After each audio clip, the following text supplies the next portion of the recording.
მოგესალმებით და ეს გაშლა ეხება კითხვას, თუ რა გელით მომდევნო 1 თვის მანძილზე. პირველი ენერგია გვაქვს სამყარო, რაც ნიშნავს იმას, რომ ზოგი თქვენგანი დიდ კარმულ ციკლს დახურავთ და მოემზადებით რაიმე ახალი ეტაპისთვის ცხოვრებისეულად, შანსი ასევე აღმოჩნდეთ ყურადღების ცენტრში. შემდეგი ენერგია აქ გვაქვს ხმლების 6-იანი, რაც ნიშნავს იმას, რომ ზოგი თქვენგანი აქ რაიმე ძველს ჩამოიტოვებთ უკან ისეთ სიტუაციებს და ადამიანებს და მდგომარეობებს, რაც აღარ გემსახურებათ და ზოგი თქვენგანი აქ შანსია მოგზაურობდეს კიდეც.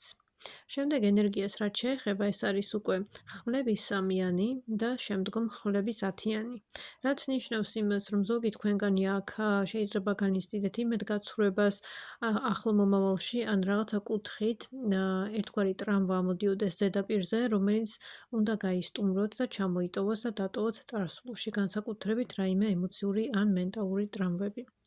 აქედან გამომდინარე, თქვენი მომდევნო 1 თვე არ ჩანს აქ ცუდი, მთავარი იქნება საკუთარ თავზე კონცენტრაცია, შეგახსენებთ, რომ აქვს პირადი გაშლები, ტაროლოგიური კურსი, ეზოთერული რიტუალების კურსი, ასევე შეგიძლიათ გაწევრიანდეთ ჩემს ჯგუფში და დამატებითი ინფორმაციისთვის მომწერეთ Facebook-ზე ან Instagram-ზე. მადლობა.